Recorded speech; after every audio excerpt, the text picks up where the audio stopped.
Welcome to Success Story, the most useful podcast in the world. I'm your host, Scott D. Clary. The Success Story podcast is part of the HubSpot podcast network, as well as the Blue Wire podcast network. Now, the HubSpot podcast network has incredible shows like the MarTech podcast hosted by Benjamin Shapiro. The MarTech podcast is all about maximum value in 30 minutes or less. The MarTech podcast shares stories from world-class marketers who use technology to generate growth and achieve business and career success all on your lunch break. If you like any of these topics, you're going to love the MarTech podcast. Some of the topics are zeroing in on the ideal product price point, identifying loyalty plays for smart marketers, finding the line between sales and marketing and SaaS, extending the lifetime value of your customer. If these are topics that are interesting to you, go check out the MarTech podcast hosted by Ben Shapiro wherever you get your podcasts. Today, my guest is Harpaul Sambhi. He is the founder and CEO of Magical. He's a serial entrepreneur. He's also an angel investor. He bootstrapped his first business, Careerify, serving over 250,000 users globally, such as Microsoft, Deloitte, Unilever, Blizzard, Activision, and SpaceX, before selling to LinkedIn. This is his second go around with Magical. He just raised one of the largest Series A rounds of investment coming out of San Francisco ever. So an incredibly successful entrepreneur. We went into several topics, and the way we structured this episode was things that he did in his first startup at Careerify, and then things that he would do differently with Magical. So a lot of great lessons learned. This is focusing on the human side of entrepreneurship, both internally in the company and who you look for to help you grow as an entrepreneur or founder. So let's jump right into this. This is Harpaul Sambhi. He is the founder, CEO of Magical.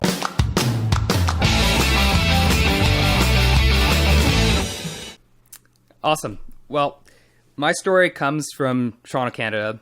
I'm a son of immigrants, and at a very early age, I learned how to hustle because not a lot of things came to me because my parents were trying to provide food on the table. So I didn't have allowances. I didn't have some of the things that my friends had at school. So as a result, I had to resort to entrepreneurship very quickly.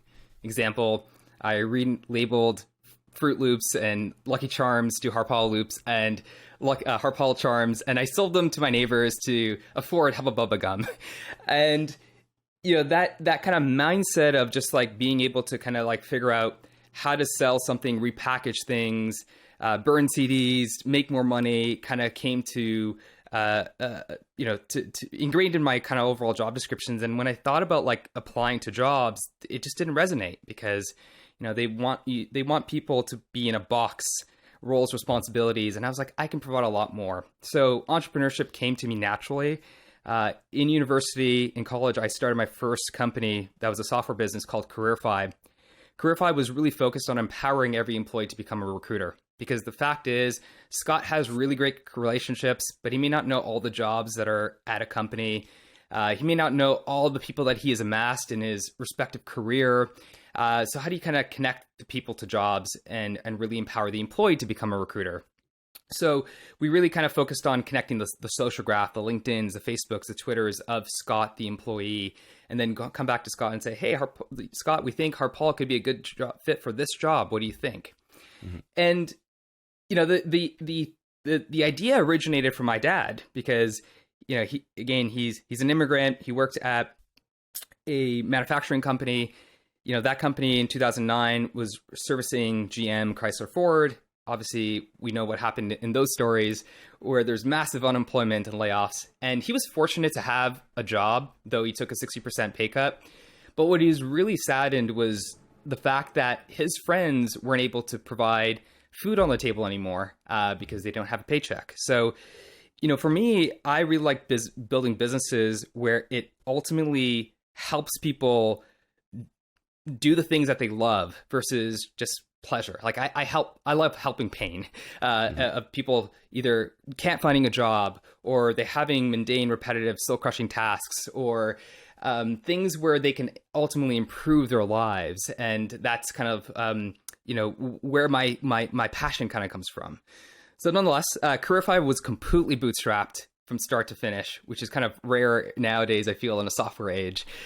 And, first 4 years went from 0 users to 1 user potentially.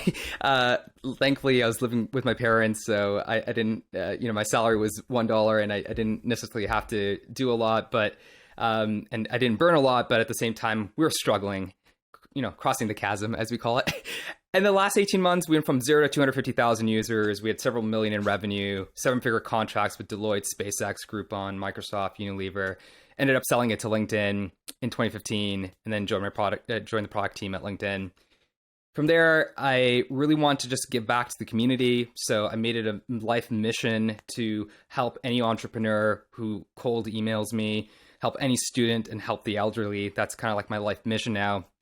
And spent time investing in startups, and at the same time thinking about my next play, which was really kind of, what do we do with this platform of the internet, where people are connected to so many different apps and they have to do these data swivels? Like, how many tabs do you have, Scott, open right now, by the way?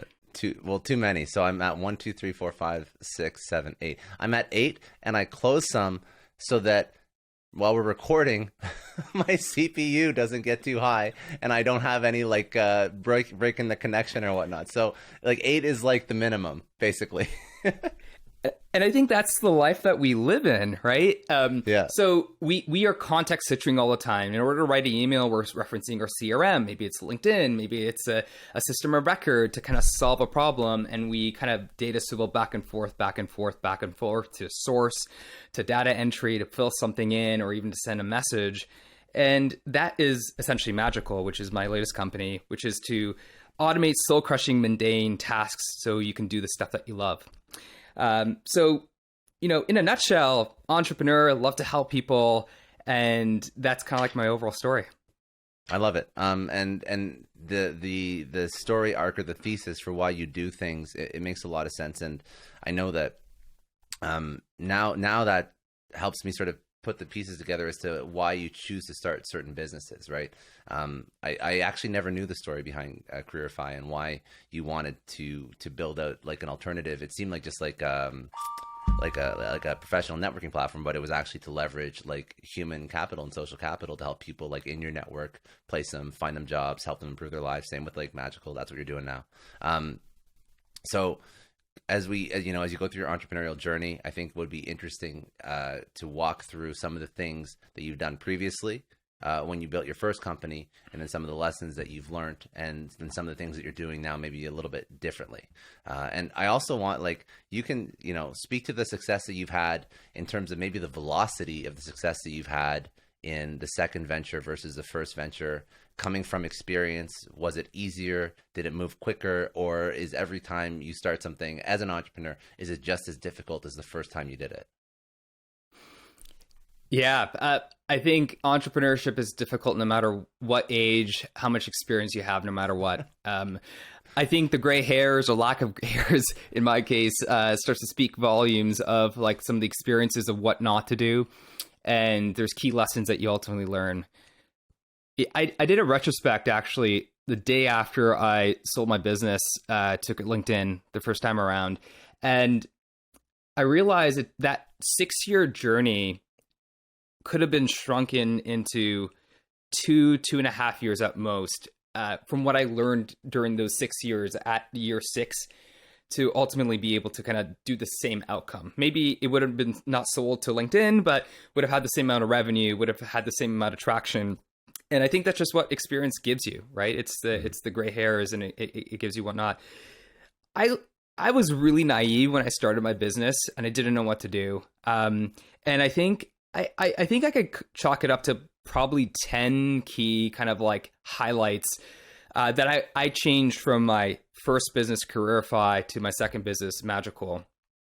So first and foremost, like I'm a big fan of hiring and thinking about DEI, diversity inclusion, and it really, the way that I think about it is not necessarily to have like an artificial number, because I think a lot of companies like slap something on and they're like, hey, we need to have a specific ratio of gender, of ethnicity, and so on.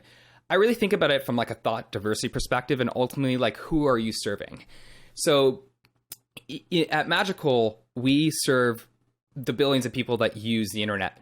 And as a result, you have to look at the composition and start to say, well, how do we kind of really reflect and act and start to articulate some of the needs and wants of our users?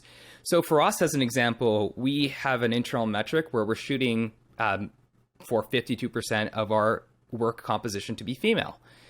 And it's not necessarily to, again, create a number, but it's just from our perspective, we say the ratios of the world, there's more female than male. We have that unequal representation when we look at our user base, no matter what. And we should start to represent that, because the more that we start to represent that and have a lot of different walks of lives, the better we can start to have some of the finer things and that an individual user wants, whether it is from a different country or maybe if it's a different age, as an example as well. So that's something that, we just didn't have a full touch on and appreciation on when we built our first company.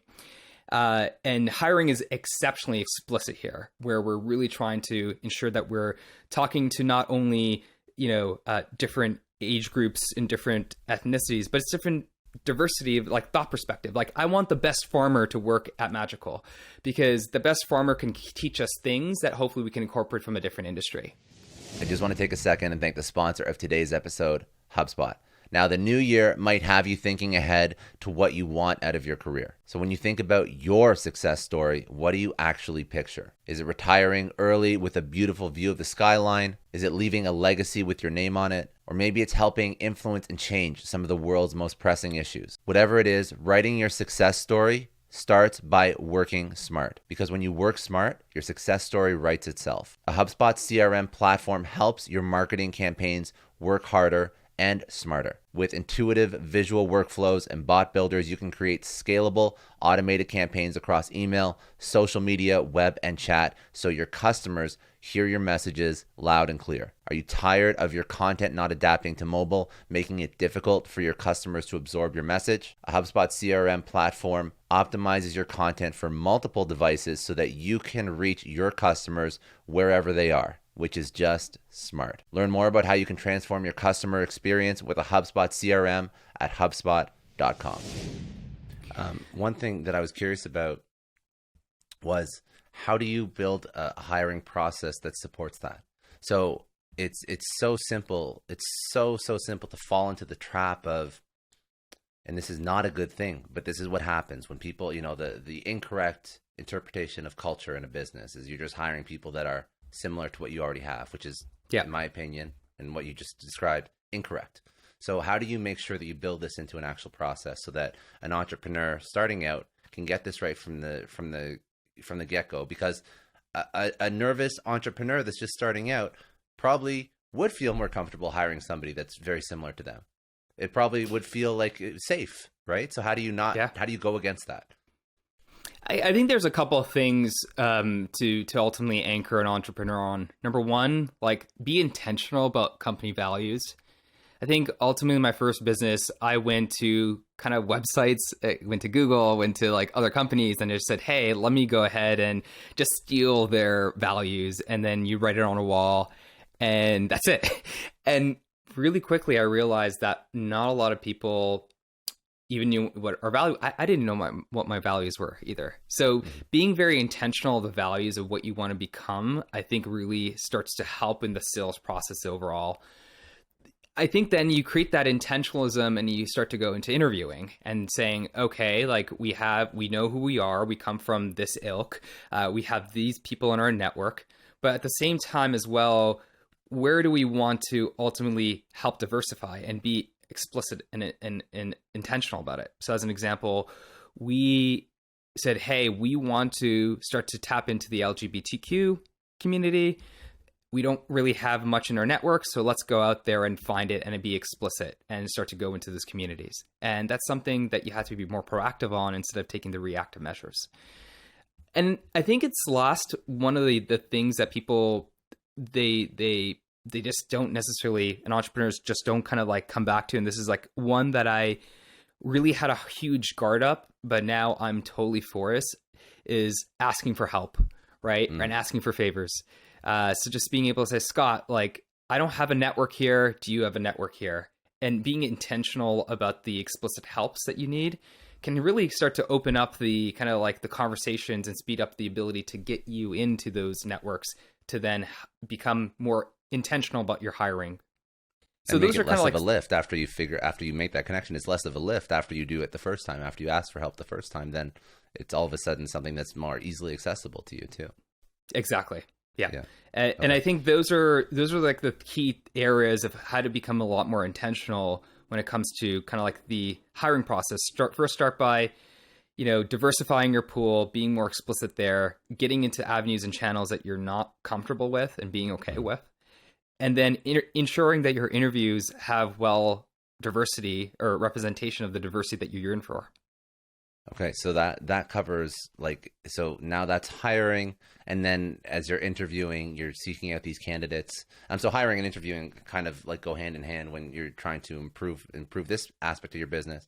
What about the transparency when it comes to both what you're looking for in a candidate as well as what the candidate is exposed to in your business? Yeah, in my first business, I was hiding everything. And it's not intentional, but you just learn that less is more. I guess that's like the adage that people sometimes say. Yeah. And as a result, I would say my employees sometimes were in the dark of like, were we fundraising? Were we not? What happened to this big account that you were talking about that just didn't happen? And I realized there that if you have radical candidness in your company, and this is what we're doing in Now Magical, where we have our investor updates are open, our financials are open to every employee to scrutinize or ask questions of why we're making these investments. Our decision-making process is open. It allows people to A, understand your side, and B, allow them to ask the right questions for themselves. Because I think a lot of the miscommunication and challenges in company building comes from and stems from assumptions. And if you don't know the key facts, then assumptions start to create. And then you go to other employees that might have other assumptions. Now, if you level the playing field of just creating all the facts within your company, then we're all basing it off the same facts. And that creates the ability to have a very binary discussion to be able to say, hey, these are the facts. This is how we're thinking about it. What is your thought? And now you agree to disagree versus not. And I think my first time around, like I said, in CareerFi, my first business, we just didn't have that. A lot of entrepreneurs that I spoke to, I was like, do you provide, financial updates? They're like, no, we don't want to show the fact that we have 6 months of runway. Now, those are sometimes situations where you as an entrepreneur have to ask yourself, like, what is this information going to do to an employee? Like, it could be potentially an alarming figure, but at the same time, it's reality. And why not if you give people the data, if you give radical candidness, you start to create a foundation of trust. And a foundation of trust is where you can work off of versus, providing an alternate universe, if that makes sense, on specific data points, or conversely, trying to lead them on, hoping for a prayer to whim, like a new client to kind of increase your runway. And it never happens, right? So that is something that we definitely learned a lot of, and I think you're spot on in terms of building out that transparency and ultimately within the actual company itself. How do you deal with is probably the wrong word. How do you manage all of the opinions that were going to come at you now when you do have that radical candor? Because now everybody is going to have an opinion about what you should do and how you should do it. And it may be difficult for people to understand that you're not accepting their opinion, or perhaps if they're coming from a place where they think they know what's best, but potentially you disagree with them as a founder and entrepreneur. How do you manage that? Because there's a ton of noise the second you open everything up. Yeah. For me, specifically, it's about instilling trust and ownership. And we can always agree to disagree. Mm-hmm. I think the big thing that I've learned over 12 years so far is people want to be heard. And if you can't give them the voice, then you're already facing that battle of mistrust and not understanding the entire interpretation and the decision-making process once you provide them this data points or not provide them the data points. So you often have surprises where people just resign and you're like, well, where did this come from? Right. So I think it's important for any entrepreneur to say, this room that we're building with you as employees it's a room of trust. It is something where we're not going to always agree by, but at the same time, if you take the adaptation of learning, listening, and then pausing to reflect and say, I agree or disagree, that is actually like 90% of the battle. People want to be heard, right? So that is the way that I like to construct it. And the delta between my first business and second business is night and day. People make informed decisions. People will say, Harpaul, I disagree with your thought here, but let's move forward. Because ultimately, a lot of decisions when you come down to kind of like, what is this decision? It's not going to break or make the company. Now, if it's a decision where you're going to make or break the company, i.e. you're going to sell the business, you're going to go for a fundraise, you're going to go bankrupt, you're taking on a key account that transcends the overall business, then I do think you need to kind of move slow and think long and hard about it and welcome those opinions to ensure that you have it. But most of these ideas, most of these decisions, there's always two doors. And if the door can allow you to come back, you can always kind of say, hey, you were right. Let's go now build this. And you now have a bedrock of information that you can now quickly speed up in order to kind of solve the solution again versus not going at it all. So that's how I think about it. And as a result, like I said, like it's really elevated our ability to have a better employee experience in the company. That's smart. I like that. Okay, so you're hiring talent. Speak to me about investing in talent. So do you try and bootstrap? Do you try and find the cheapest option and train them up? Do you look for certain maybe soft skills as opposed to X experience with a certain hard skill or in a certain position? How do you go about that? I think there's always a trade-off depending on your financial situation. My first business, I was bootstrapped. You know, I penny pinched. I come from immigrants, right? So we really try to stretch the dollar there. And, you know, I think what ended up happening is we really hired for like that can-do attitude, the hustle mentality instead of experience. And while that is great, the challenge is, and I think the key, what I've learned from the best in the business, in the tech space at least, is you want to scale yourself as an individual. And in order to scale yourself as an individual, you need to create ownership.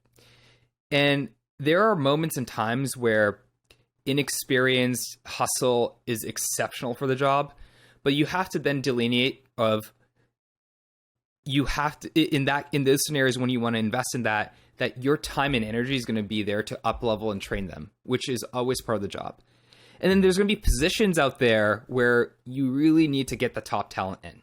So what I like to do is I look at the job position or the roles or responsibilities and say, if this is going to really transcend the company or hinder the company, do we want to make a bet on someone that's going to be raw, have a whole bunch of hustle, or hire someone that has top talent?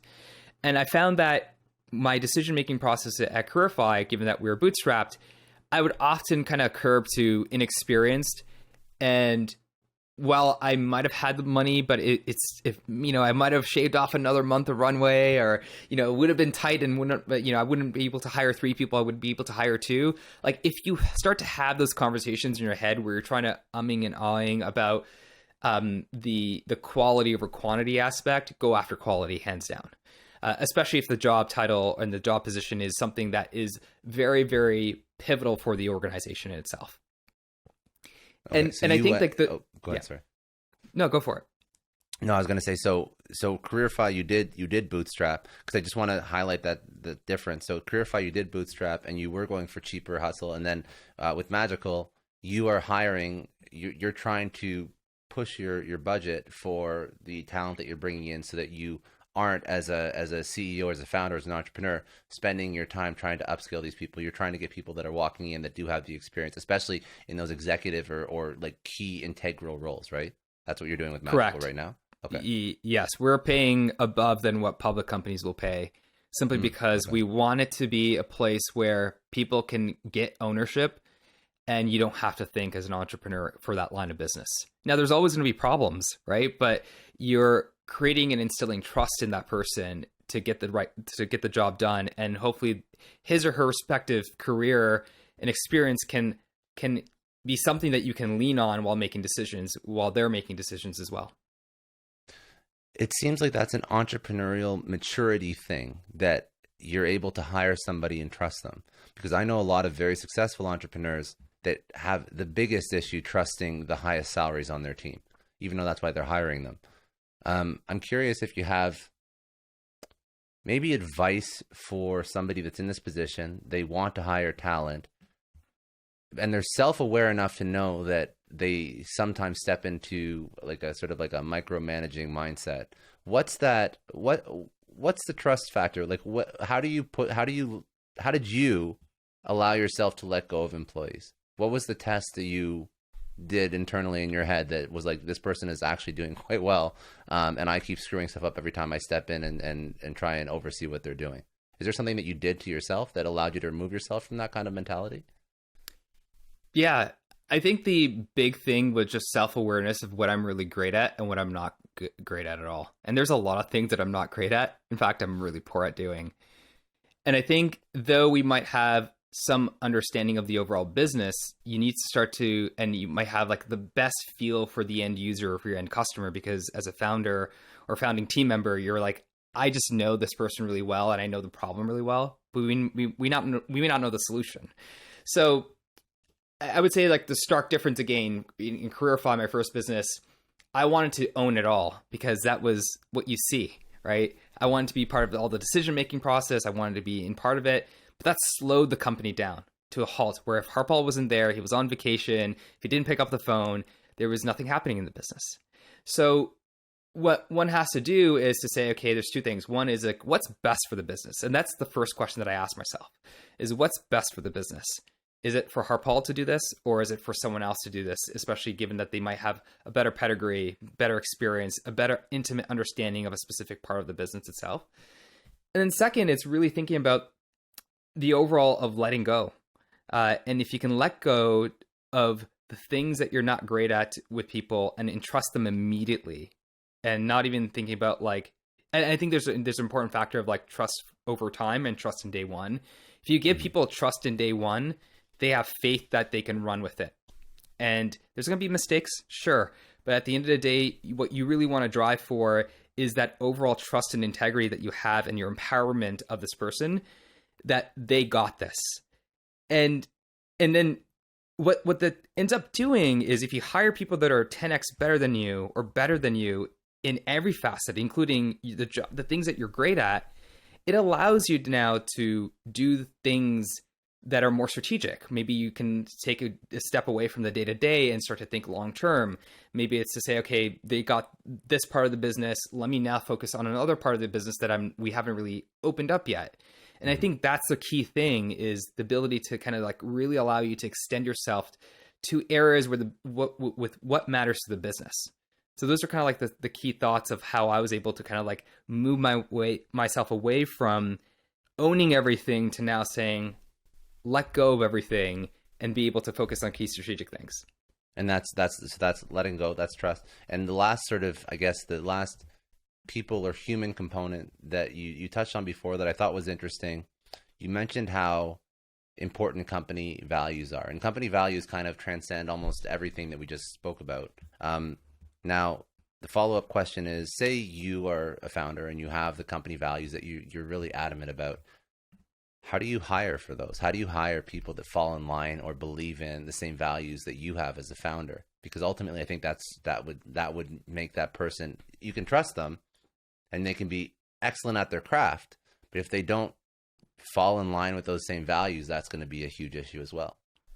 Yeah, there's something very tactical that one can do, which is I like to take half of our values that are key to Magical, and then take values that are not key to Magical and present them to a candidate, and then ask them, which of the top values speak well to you? And what I'm trying to assess there is how well they are in line with our core values, and values that are really strong, but not necessarily represent magical or magicians, as we call it, our employees today. And that gives me a good telemetry very quickly. But I think the key thing here, and I love values. I've spent a lot of time in the last 3 weeks on rituals that we're starting to instill in our 1.5-year-old company. And one of the things that I recognize is values of a founder might be very different for values of the early employees, or values of employee number 50 or 100 or 300 or 500. And we've made this a yearly ritual where we reevaluate our values to see and represent who we are today as a company. So value number 1 was built by me. However, value number 2 was built by a team of 10, where these founding employees now can become part of the fabric and say that this is what they contributed to, and now they breathe it. Because that's really important for scaling, is you want those people to embody and breathe those things, so then they can scale your culture to the next level from 10 to 100, and then so on and so forth.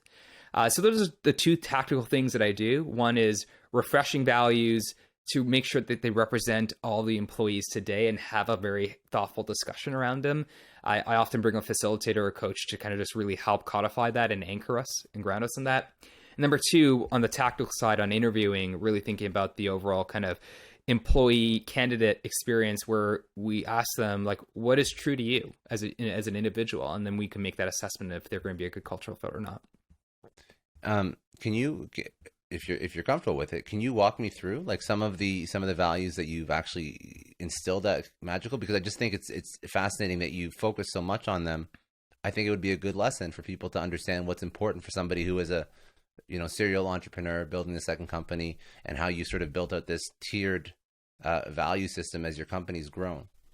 Yeah, for sure. So first and foremost, our vision is to build a global workforce that's free and mundane of soul-crushing tasks. That's number 1. And our vision is to deliver. That's the first thing you told me. That's the first thing you told me on on our first call together. I remember that. Yeah. Exactly. And our overall mission is to deliver products that empower all internet users and create this magical moment. Because as a magician, when you're watching a magician, they pull a rabbit out of the hat, or they take the card, and you're like, no way, how did they do that? That is what we really want to create ourselves. So we really embody the cultural elements into the company brand when it comes to Magical, and how we kind of think about our overall values. So that's our vision and mission, is we set those up and we codify that.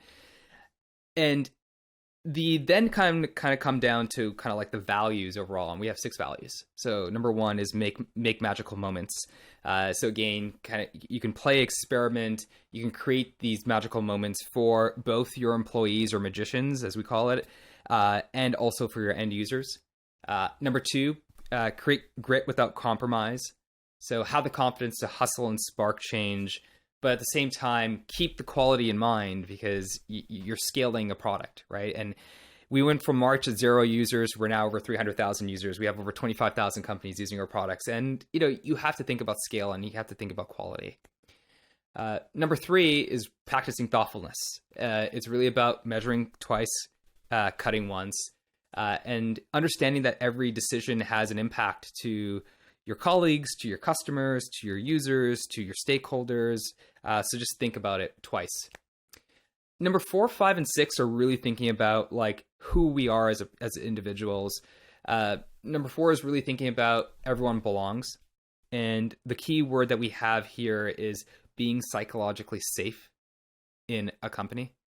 So we realize in software, anyone can build anything. It's pretty easy to do now. So what is our real superpower? And it's really our differences as individuals. So we really want to make a place where everyone has a voice, it's psychologically safe, and our differences are truly our greatest superpower. Number 5 is really about practicing radical candidness or candor. Being open, transparent, constructive with everyone that you're speaking and working with, and having that voice. And then last but not least is hiring for a 10x human, which is a key distinction, Scott, between hiring a 10x talent, because you can be a 10x talent but be an asshole. And what we want to do is we want to Not wrong. hire we want to hire 10x humans that practice compassion, kindness, and that is like the key distinction there. So those are kind of like the values that we bring forth at Magical. Now some of the points, so that was sort of on the human side of the business, and then some of the points that you highlight are important for entrepreneurship. I also want your opinion on these, because your opinion on why some of these are important is interesting, because I noticed that there's a list of some things that you've put together that you want to do differently, or that you do differently now with Magical, but none of the items that you listed are they're business items, but they're not what I would assume somebody would put in a list of 10 things I do differently. For example, I would assume somebody would speak about investment, or how to scale faster, or how to build a better product, or all these different things that are actually not on this list. So the last 4 are learning, asking for help, being vulnerable, and being human. So you focus the first 6 on hiring the best people and all the things that come with that. Then the last 4 almost seem like who you are as a person, and that's important to entrepreneurship. And none of the items in this list were focused on like business growth strategy. So I just thought it was an interesting observation, and maybe walk me through the last 4 and why they were important, but also why did you choose this list of 10 versus something that I maybe incorrectly would assume would be something that would be a very tangible takeaway from your first business that you could have implemented in your second business? Yeah, I think the key here is, how could this be ubiquitous to any type of business? Whether you're building a sushi restaurant, you're building a winery, you're building a startup in the tech space, a real estate firm, doesn't matter, right? And I think the application has to be universal, and it has to transcend any boundary, so to speak. I think just generally having a growth mindset, or learning continually, is something that is embedded and inwoven in a lot of the successful founders that I actually know. They're constantly learning to seek to learn continually in their craft of business and outside of the craft of business, because they want to see if they can apply what they learned from the best wineries to build in their tech startup, or understand how a D2C company does it, so then they can apply it for their real estate firm. So I think learning is embedded no matter what. Number 2, I think the key thing that has helped me, my first business I was a solo founder, and it's a tough journey, man. Like, I remember so many times where I just didn't know where to go to, and people are afraid of just asking for help. And I think the adage of, if you don't ask the question, it's always going to be no, is so true, right? So like being able to go out and showing that I need help, which then stems to like the second to last point in this article that I kind of wrote, which is vulnerability, right? Like, people have their guard up. They we often say, "How are you doing?" The first word that you often hear is "doing well." Yeah. When do we hear people saying, "I'm not doing great"? And it's interesting because like when I've actually done that, people stop their agenda to lean in. And when they lean in, you got 100% of their attention. And I think, for me now, I've said this to my current employees sometimes at Magical. I was just like, yeah, like I've had a mental stress point where I just needed to take a day or 2 off. Now, if you're hearing that from the founder to be like, COVID, like, did some shit to me, like it's reassuring that this person is human, and I too can start to create this vulnerability and start to put our guards down and start to build that trust, because trust is what makes or breaks a relationship, and makes or breaks ultimately a company. So I think it's exceptionally important to kind of just like have that vulnerability to not only the stakeholders, whether it's employees, but also to customers. Like, we're human at the end of the day. We want to help people.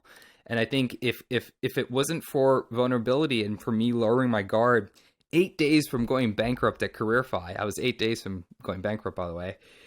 I wouldn't have signed that contract because she literally, like, you know, God bless her. She, you know, she was an HR lady, and she was kind of hanging out with, like, just saying, yeah, your product's great, but maybe another time, maybe another time, maybe another time. The classical, like, not now. And I called her up to say, hey, I'm 8 days from going to bankrupt. I'm not looking for a sale. You're an HR person. How do you transition people out so you give them a soft landing? That was a conversation that I was trying to have with her. And she's like, hold on. Wow. She said, hold on. And then literally a minute of pause. I was just like, not sure what's happening. And she's like, check your email. Your agreement's now signed. And I was flabbergasted because I was just like, I am 8 days from going to bankrupt, and now you just funded me $30,000 to now give me a month's runway to then became 2, 3, 5 months afterwards and became profitable. But why'd you do this? I'm telling you that I'm going bankrupt. And she's like, because you're a human. And before you were trying to sell a product, a value proposition, but you have to realize, you know, especially as a startup person, you're selling your vision, you're selling yourself. And if I'm dealing with a robot, I don't want to deal with you. If you're a human and you want to, like, learn from me and I'm learning from you, that's the type of relationship that I want. And that moment really kind of codified to me to become vulnerable with people and to share more, because that's how you build a bond with each other. Amazing. So now, as like, this is stuff that you have you've applied to Magical. What would be a message or a takeaway that you would want somebody who wants to start their own thing? What would be the one takeaway from entrepreneurship? It's difficult, it's hard. There's these lessons that you've learned. Is it worth it for somebody to do their own thing? Or is this something that, would you do it again if you had the chance? We often have, I know this is cliched, but we have one life. And the way that I look at decisions now is if this decision or an idea or a thought process where I'm at the juncture of making a decision and saying left is equal to something and right is equal to something, should I do it, should I not? If this decision is going to haunt me, where in my last hour of my deathbed, assuming I had 1 hour before I died, if it comes to my idea, through my 1 hour left, if it comes to me that I should have, would have, could have, then just do it. I think in today's world, technology has made it so simple to craft your trade, whether it's selling content, building products, providing value to an end user. So if your dream is to help people, go do it. I think that's like the biggest thing. And if it fails, you have your own hustle MBA that you can learn from, that someone will value ultimately in the business. And I guess a follow-up question to that. So people are highly motivated. What does it take to be successful? Is it motivation? What's the character trait that you see is the main character trait that would drive an entrepreneur to be successful? Can somebody, if they are motivated or passionate enough, make anything work? Or do you have advice for what ideas you should actually try and execute against? I think it's less about the idea. I mean, I think the idea comes secondary to kind of like what is your purpose in trying to achieve something. And because at the end of the day, there's going to be days and nights where you just don't want to wake up, or you don't want to even open an email, and you're like, this is cringeworthy, and you're going to have those roller coaster moments. And the reality is there's going to be a motive that is not extrinsically driven, not i.e. financially driven, that will help you to push yourself in moments of hardship. And those are the things that you really want to kind of like ground yourself into, versus thinking about making $1 million or $1 billion or whatever that financial output is. I think that helps with kind of like, and ultimately it helps with the whole entire sales process, selling to a customer, selling to an employee. the moment you have like this energy that's kind of going beyond just like the extrinsic motivations, people gravitate that. They love that energy. They want to listen up, peak up, and be like, this is what I want. This is the leader that I want to go after, because, and this is the purpose that we want to go for. And I think that is ultimately kind of like the key distinction versus the idea. And I think the idea has to make sense, right? Like, don't do something like, I think that's like the business fundamentals, but I think that you can stem that from like research and whether people are going to pay for it, they're going to love it and all that stuff. But it's ultimately the intrinsic motivation to get up every day, the intrinsic motivation to have that spark and energy to sell, and to convince people to take your products, services, or be employed, whatever the cause is. That is ultimately kind of like the thing that one has to kind of seek in order to kind of make that decision for entrepreneurship. Awesome, man. This was really good. This was like the human side of entrepreneurship, because this is everything that I don't think people speak enough about. And candidly, like when I have a lot of conversation with great people, it's either like very tactical advice on how to build a business, or alternatively, there's a lot of negative sentiment towards startup and hustle culture, and misalignment between what a founder wants and what a VC wants. So I appreciate this as well. For a founder, are there things that they should be cognizant of or aware of so that they can maintain all the things that you mentioned if they're looking for external capital, because that can heavily influence a lot of the items that you just mentioned? External capital is probably the one item that could have the most negative impact on all of those really good lessons learned. Because if you take money from a VC that does not believe in a lot of the things that you just mentioned, I feel like that could be a really difficult relationship. So how do you find the right person? I think anyone who's gone through relationships knows this, the easy and hard way, right? Personal relationships, that is, right? It's easy to hang out. It's provocative to think about long-term marriage and partnership, but it's exceptionally hard for the breakup. Yeah. And one has to kind of think about that. When we did our fundraising for Magical, we've done a couple fundraising. We just raised one of the largest rounds in Silicon Valley history. We chose investors that had the same vision and mission of what we had. We stress tested it. We said, and this is a course over 8 to 10 months of just meeting with these people, not even pitching them, to be like, what's your thought in the industry? Okay.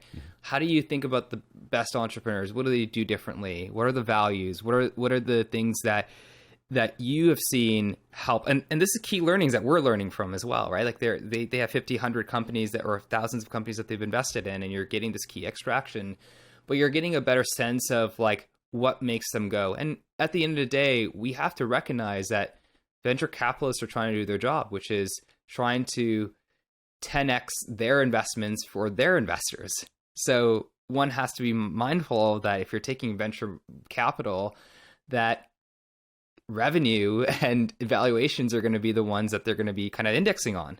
However, there's a human side of the business, and it's best to work with people. Like if you have a feel where, hey, investor one is giving you better terms, but investor two is more in sync with you, take the investor two, because dilution at the end of the day is not going to, like 1% dilution difference, not going to be material at the end of the day if you're trying to make a meaningful outcome. So I think that's kind of like the key thoughts that I often provide to entrepreneurs is really think about the people who you want to do business with, because at the end of the day, they're all going to try to focus on making their capital 10x, and that's just part of doing the business. But the reality is you want to have, you want to pick up the phone and call them. That is like the key thing. You don't want to pick up the phone or think about, like, you don't want to have a negative feeling or a cringe-worthy experience to be like, shoot, I have to call Scott. What is he going to say? Like, you want to be like, I'm going to call Scott because I have a problem and he's going to now share this problem with me. And this is going to be awesome, right? That is like the type of feeling that you want. Amazing. Okay. I love it, man. Okay. I want to do some rapid fire to pull out some last like career insights from you, some professional insights. But before I pivot, where do people connect with you if they want to If they want to get magical, if they want to test it out, if they want to chat with you, where do they go? You hit the nail on the button. If you want to get magical, go to getmagical.com. I didn't even mean that, to be honest, until I said it. I'm like, wait, that's the domain. Yeah, no, it's a good domain. Yeah. So if you want to automate your soul crushing mundane tasks, check out Get Magical, at getmagical.com. For me personally, I am indebted to the world. I'm indebted to, and serving entrepreneurs, students, and the elderly all equal. So hit me up on Twitter, Sambhi, or LinkedIn. I'm usually, when you start typing in Harpaul, I'm like the first person that kind of comes up. The key benefit perk of having a unique name. Hit me up either on LinkedIn or Twitter. I'm more than happy to help you. Awesome. Okay, a couple rapid fire. Let's jump into it. Okay, so the biggest challenge in your professional or personal life, what was it? How'd you overcome it? Taking money from my parents as about only funding, and having to tell an immigrant mother that didn't know anything about business that my $5,000 that I'm taking to pay people is going to be rewarding and worthwhile. That's tough. That's a lot of stress. Good for you. Good for you for not messing it up. That's a lot of stress.